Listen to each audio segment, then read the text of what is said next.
Hi and welcome to the Cricket Happening Show with your host Ram as usual. And well, in this part of the Cricket Happening Show, I'm going to look at the second one-day international which was played between Australia and West Indies. And Australia once again thumped the West Indies, but this time West Indies put up a much better show. But Australia were the ones who first batted, so Darren Sammy realized his mistake and he decided to insert the Australians in, who made 266 for 7.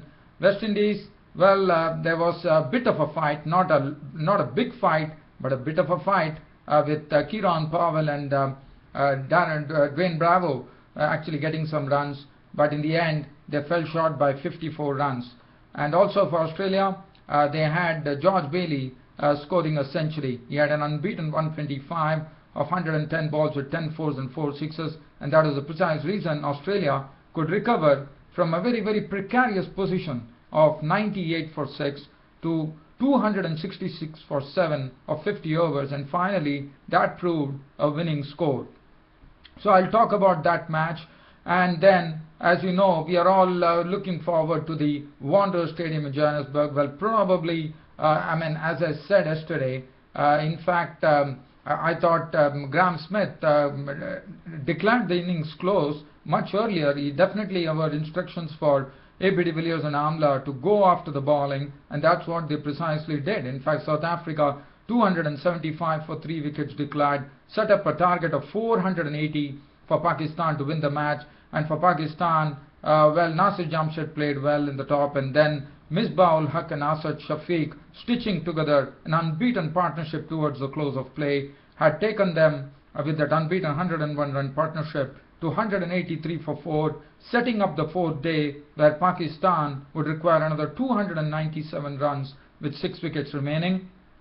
And for Graham Smith, well, he would have probably declared earlier, and also keeping in view that there is forecast for more rain tomorrow, so that is not something that South Africa would like. They would like to they would like to actually have a full day's play there, but it's unfortunately not to be there. I think it's going to be raining tomorrow, and for Pakistan, well, they'll be happy with that. They will be taking the rain as it comes. In fact, if rain comes, they would be all the more happy.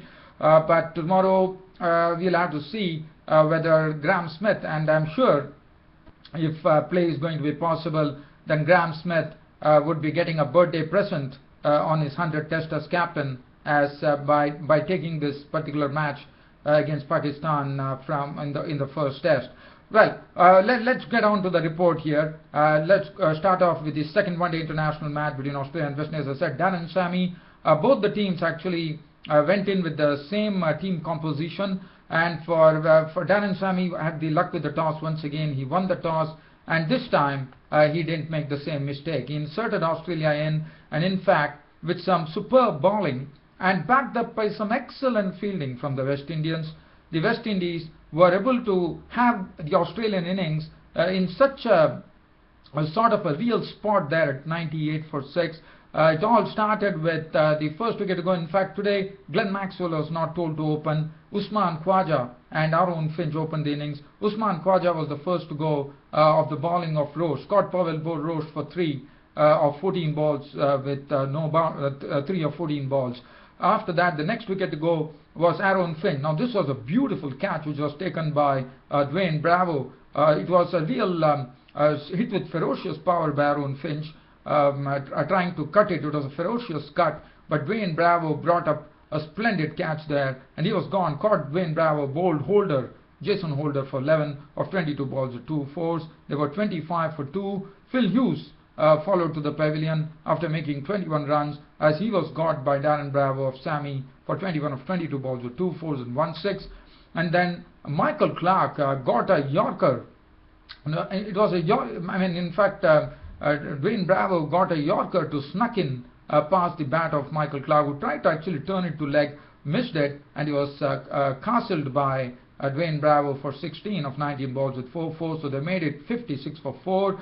And Matthew Wade, as I said, the West Indies fielding was up a notch today on that day at the Perth, where Matthew Wade, who after making 16 runs played a very good, in fact not a good shot. He had actually thought the ball was going over the slip set of probably out of reach of Darren Sammy, but Darren Sammy, having his unnatural hand stuck out, and picked up a brilliant catch there of the bowling of Sunil Narine, and he was gone for 16, which made it 93 for 5.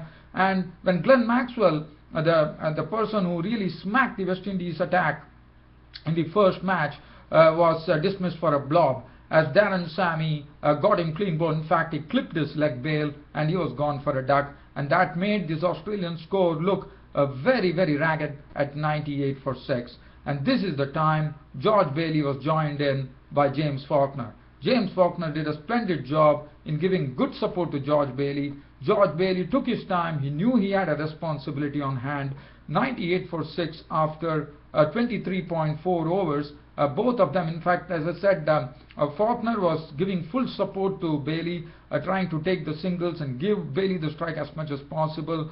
Bailey, well, he's such a player. I've always known about Bailey after watching him, that he's such a player. If he gets his eye in, he's a dangerous player down the order. I mean the later part of the innings, because he really opened out. In fact, he crashed a lot of sixes. He hit Kemar Roach for a 6. He had 4 sixes in all.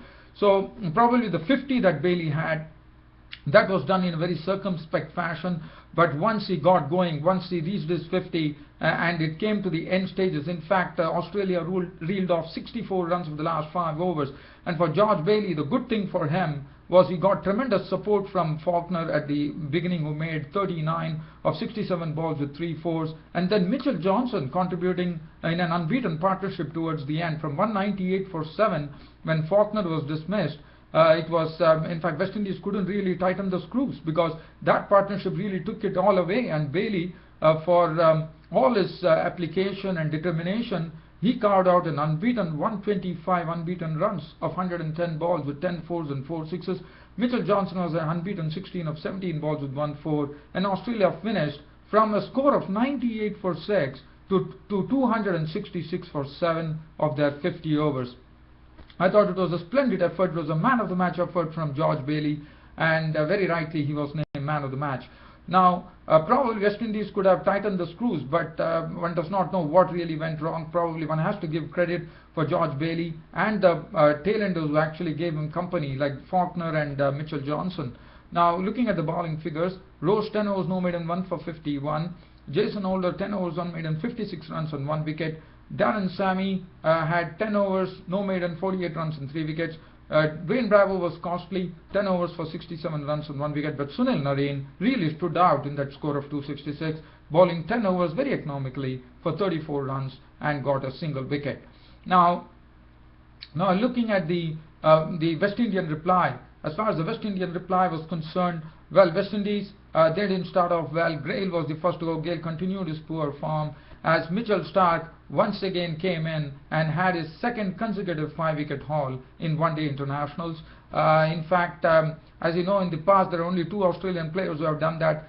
One would be Charlie Grimmett, it was Gary Gilmer, the left-arm pace and swing bowler, and probably there was one more bowler who did it. Ryan Harris was the other one, and now Mitchell Starc has joined that fame too by actually taking a second consecutive 5-wicket haul in one-day internationals. In fact, Chris Gale was LBW. In fact, once again, Starc with his outswingers and his in-swingers especially was pretty lethal. Gale was LBW bowled Starc for 4. Sarwan got a ball which came in, and he was adjudged LBW. So Sarwan once again getting his second consecutive duck in his second one-day international after making his comeback. After that, Darren Bravo was also dismissed, LBW bowled Starc for 14, and then that was the time the score reached 33 for 3, and then there was that partnership. These were the 2 players who actually they really resurrected the West Indies innings, and they had done all the hard work, and they had taken the score on to 159 by the 28th over. And it was a very good partnership which was going on. Kieron Powell, the opener, was looking very confident with his stroke making. He also hit 2 sixes. It was looking good. And Dwayne Bravo was also stroking the ball in a very sweet fashion. And both of them had done all the hard work. In fact, this was a 126-run partnership. which really took the West Indies to 159. But that time, that wicket which fell proved to be a turning point in the game, as Dwayne Bravo, who had done all the hard work and played well, was gone for 45 of 56 balls with 4 fours and 2 sixes. And then after that, Kieron Powell also followed him very quickly to the pavilion, as he was LBW bowled stark for 83 of 90 balls with 10 fours and 2 sixes. After that, there was nothing really to talk about, barring Sunil Narine, who unexpectedly hit Glenn Maxwell for 4 sixes of 4 consecutive balls. But it was Glenn Maxwell who had his wicket, as he was stumped by weight of the bowling of Maxwell for 24 of just 6 deliveries for 4 sixes. That was something pretty surprising. Sunil Narine, such a short person, hitting Maxwell for 4 consecutive sixes. 212 all out, and that was it. West Indies losing the second one-day international by a margin of 54 runs. I'm not going to go into the nitty-gritties because reason being I have to talk about the Pakistan-South Africa game. I can only say that Mitchell Starc, 8 overs, 1 made and 32 runs and 5 wickets, was second 5-wicket haul, and Glenn Maxwell chipped in well, 8.1 overs, 1 made and 63 runs and 4 wickets. And that is as far as this match is concerned. Now let's go on to the most interesting match, South Africa and Pakistan. Today was the third day, and South Africa resumed at their overnight score of 173 for 2. But today, as I said, Graham Smith had given clear instructions to them to go for the runs, and probably keeping rain in mind, and also probably Graham Smith definitely he's really determined that he wants to finish off the match as quickly as possible. So that's the precise reason he sent in Hashim Amla and AB de Villiers with real instructions. And AB de Villiers, as I said yesterday, he is the one who could manufacture strokes out of anything, and that's what he precisely did. The ball which was coming on the offside, he was getting onto the leg. He was reverse sweeping the spinners, and he collected an unbeaten 103 to his name with 11 boundaries, and Hashim Amla had an unbeaten 74 to his name with 7 boundaries. And up came the declaration from Graham Smith as soon as AB de Villiers reached his century. 275 for 3. South Africa declared the innings closed.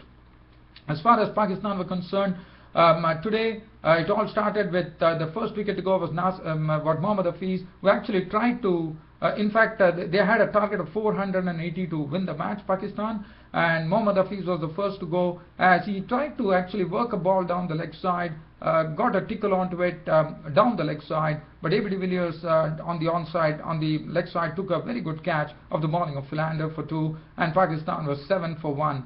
And after that, Nasir Jamshed played some very good strokes. He was driving well, he was looking good, and he was also being partnered by Azhar Ali, who was also trying to, as you know, he's a very, very technically proficient player, so he was trying to do that. But well, by the time everything was being done, Nasir Jamshed was just 4 short of his 50 as he tried to pull a delivery from Steen, and mid-wicket Peterson took the catch, and he was gone for 46 with 8 fours, and Pakistan was 64 for 2. And Azhar Ali, once again callous, as you know, he's such a utility player. Azhar Ali, last time, he really gave a snorter. In fact, today Azhar Ali was gone. LBW, it was a full-length delivery, nipped in, and Azhar Ali was trapped. LBW bowled Callis for 18 with 2 boundaries, which made the score 70 for 3. And Yunis Khan was in 2 minds whether to play or not to play. In the end, he actually left the ball, but it was too late. The ball had actually tickled the edge of the bat, and it had gone to the wicketkeeper.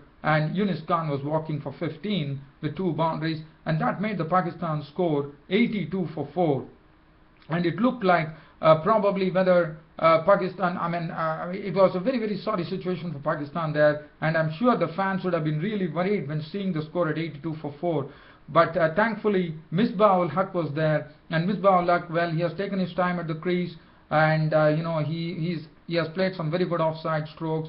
But Asad Shafiq, who came in, collected a 50 there, and he played some beautiful strokes. In fact, if you see his knock, he had an unbeaten 53 to his name with 9 fours, and this is what Pakistan have done. From 82 for 4, they managed to get to the safety at close of play on the third day, at 183 for 4, with Misbah ul Haq, the captain, not out 44 with 7 fours. But Asad Shafiq's innings was a pretty entertaining one, because Asad Shafiq is the one who had lots of strike. If you see, Misbah ul Haq came before Asad Shafiq, but Asad Shafiq had 53 to his name of 144 balls with 9 fours. He played some very, very good stroke. He's a very good stroke maker, and he's a pretty talented person. And now the hopes rest on these two players to actually see whether they can do something out of the ordinary, because now 297 runs is what Pakistan need on the final day to actually, if at all they want. But we know that the writing is on the wall that